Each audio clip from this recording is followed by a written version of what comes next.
இந்த அற்புதமான நேரத்தில் ஒரு உண்மையை சொல்லணும். எப்பவுமே ஒரு தொடக்கம் எப்படி இருக்கிறதோ அந்த தொடங்கப்பட்ட செயலும் எப்படி தொடங்கப்பட்டதோ அதே மாதிரி தான் இருக்கும். எந்த உணர்வோடு அதை தொடங்குகின்றோமோ அந்த செயலும் அந்த உணர்வோடு தான் முடியும். நல்லா சிரிச்சு சந்தோஷமா ஒரு வேலையை தொடங்கணும்னா அந்த வேலை முடியும் போது எப்படி முடியும்? சந்தோஷமா முடியும்.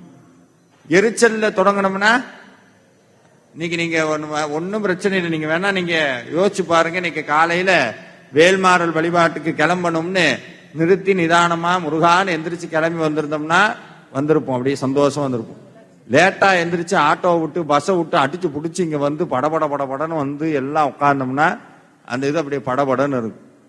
அதனால எந்த ஒரு செயலையும் தொடங்கும் போது எந்த உணர்வோடு தொடங்குறோமோ அந்த செயல் அந்த உணர்வோடு முடிவு.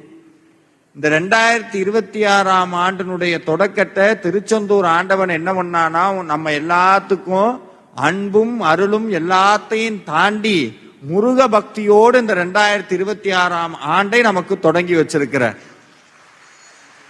அதனால இந்த 2026 மட்டுமல்ல, ஆயுள் முழுக்க இனிமேல் நமக்கு ஆனந்தம் மட்டும்தான், ஆனந்தம் மட்டும்தான். அதனால ஒரு விஷயத்தை நல்லா புரிஞ்சுக்கணும். எப்பவுமே இந்த வாழ்க்கையில சந்தோஷமா இருக்கணும்னா நம்ம வாழ்வுல எது இருக்கோ இல்லையோ முருக பக்தி கட்டாயம் இருக்கணும். என்ன இருக்கணுங்க? முருக பக்தி கட்டாயம் இருக்கணும்.